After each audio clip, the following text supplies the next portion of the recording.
ఒక అల్పుడి చేతుల్లో, ఒక అర్భకుడి చేతుల్లో రగిలిపోతున్నది. ఇది వాస్తవం. కానీ నా ప్రార్థన మీతో ఒకటే, అనేవాళ్ళు అవతల వాళ్ళకు ఒక స్థాయి ఉంటే మనం బాధపడాలి. కానీ ఎన్టీ రామారావు గారు, స్వర్గీయ నందమూరి తారక రామారావు గారు ఎప్పుడో చెప్పారు, అంగుష్ట మాత్రులు, కుక్కమూతి పిందెలు కాంగ్రెస్ నాయకులు. నిజంగా ఇవాళ ఆ అంగుష్ట మాత్రుడు అనే పదానికి, అనే మాటకి అర్హుడెవడని ఉన్నాడంటే రేవంత్ రెడ్డికి మించిన వాడు ఎవడు లేడు. కుక్కమూతి పిందెలు అని కాంగ్రెస్ నాయకులను తారక రామారావు గారు అనేది ఖచ్చితంగా వారికి తగిన మాట అది. ఎందుకంటే ఒక్కసారి ఆలోచిస్తే నదీ జలాలు అని చెప్పి నిన్న చర్చ పెట్టారు.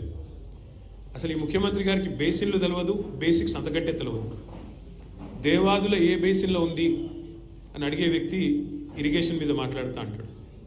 అట్లాగే ఆయన ముఖ్యమంత్రి అయిన తర్వాత వట్టెం పంప్ హౌస్ మునిగినా ఇంతవరకు కనీసం దాని మీద సమీక్ష చేయలేని అసమర్థుడు రేవంత్ రెడ్డి.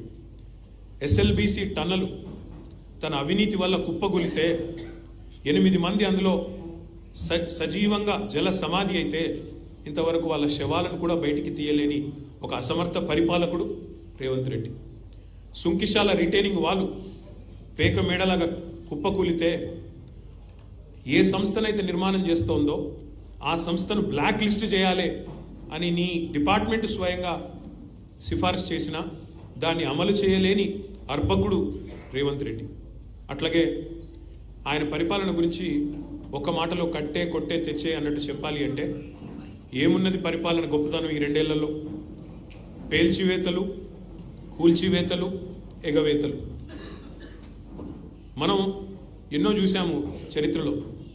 కానీ ఇంత చెత్త ప్రభుత్వం, చెక్ డ్యామ్లను పేల్చేసే చెత్త ప్రభుత్వం బహుశా భారతదేశంలో కాదు, ప్రపంచంలో ఎక్కడ ఉండదు. ఎవరైనా నిర్మాణాలు చేస్తారు, మీరు విధ్వంసం తప్ప మీకేమి తెలియదు.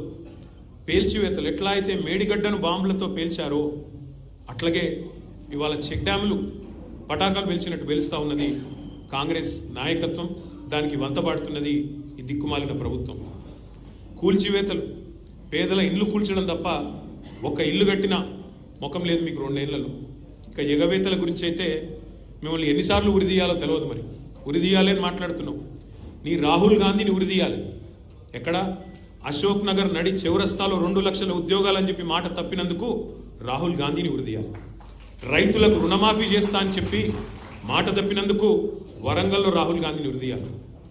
బీసీలకు 42% రిజర్వేషన్ అని చెప్పి మాట తప్పినందుకు మీ నాయకత్వాన్ని, కాంగ్రెస్ నాయకత్వాన్ని, రాహుల్ గాంధీని, రేవంత్ రెడ్డిని కామారెడ్డిలో ఉరిదీయాలి. ఉరి తీసుకుంటూ పోతే 420 హామీలు ఎక్కొట్టినందుకు 420 సార్లను నీ 420 కాంగ్రెస్ పార్టీని ఉరిదీయాలి.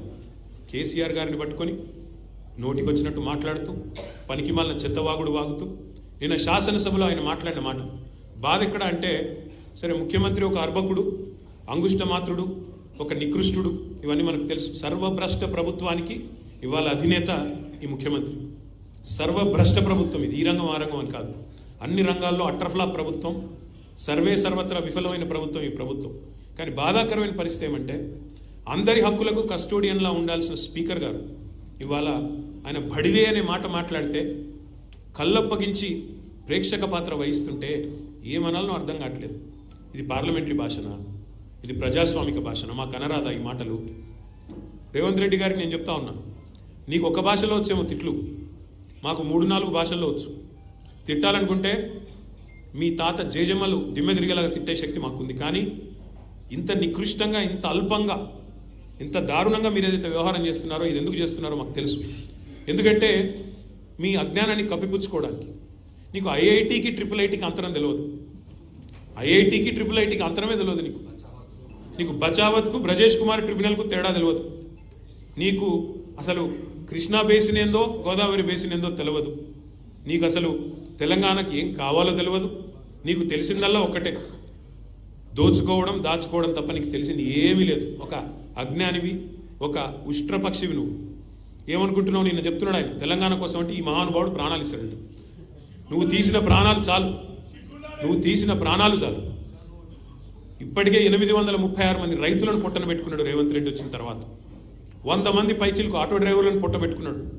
100 మంది పైచిలకు గురుకులాల్లో పిల్లలను పొట్టన పెట్టుకున్నాడు. 48 మంది నేతన్నలను ఉసురు పోసుకున్నావు. ఇప్పటికే నువ్వు తీసిన ప్రాణాలు చాలు. నువ్వు ఆనాడు తెలంగాణ వాదుల మీదకి, తెలంగాణ బిడ్డల మీదకి తుపాకీ తీసుకొని పోయి తెలంగాణ ఉద్యమాన్ని అవమానించింది ఎవరు మర్చిపోలేదు. ఇవాళ ఏదో పేమెంట్ కోటాలో అదృష్టం బాగుండి అడ్డిమారి గుడ్డి దెబ్బలో ముఖ్యమంత్రి అయినవు రేవంత్ రెడ్డి. నీ వాగుడు, నీ అల్పబుద్ధి ప్రపంచం మొత్తం చూస్తూ ఉంది. ఒకటి మాత్రం వాస్తవం, నీలాంటి వ్యక్తుల వికృతమైన మాటలతో కేసీఆర్ గారి స్థాయిని మీరు తగ్గించలేరు. మీరు ఎవరేమనుకున్నా సరే, నీ కాంగ్రెస్ పార్టీ నాయకత్వం ఏమనుకున్నా సరే నువ్వు తగ్గించలేవు. ఇవాళ నదీ జలాల్లో తెలంగాణకు అన్యాయం జరిగింది దశాబ్దాల కంటే నిన్న ముఖ్యమంత్రి గారు ఒక మాట చెప్పారు, మాట్లాడుతూ అన్యాపదేశంగా చెప్పినాడు. అప్పుడెప్పుడో నిజాం బాగు చేసిపోతే ఆ తర్వాత వచ్చిన వాళ్ళందరూ నాశనం చేసినారన్నాడు. తర్వాత వచ్చింది ఎవరు? 65 ఏళ్ళు కాంగ్రెస్, 17 ఏళ్ళు నీ పాత బాసు చంద్రబాబు నాయుడు నాయకత్వంలో నడిచిన టీడీపీ ప్రభుత్వమే కదా.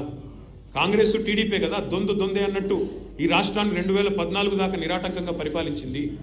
మరి నిన్న మీరు ఏ నిందారోపణలు అయితే చేశారో ఖచ్చితంగా దాని బాధ్యత, దాని యొక్క ద్రోహం ఏదైతే జరిగిందో తెలంగాణకు, దానికి పరిపూర్ణమైన బాధ్యత కాంగ్రెస్ పార్టీ వహించాలని చెబుతూ, మరి ఈరోజు వాస్తవాలను చెప్పడానికి నీళ్లల్లో తెలంగాణకు జరిగిన ద్రోహాన్ని మరి ఏ రకంగా కేసీఆర్ గారు సరిదిద్దే ప్రయత్నం చేశారో ఇవన్నీ మా శాసనసభాపక్ష ఉపనాయకులు, మాజీ ఇరిగేషన్ మంత్రి, సీనియర్ నాయకులు, సిద్దిపేట శాసనసభ్యులు హరీష్ రావు గారు వివరిస్తారు. వారిని రావాలని, ప్రసంగించాలని వారిని మనస్ఫూర్తిగా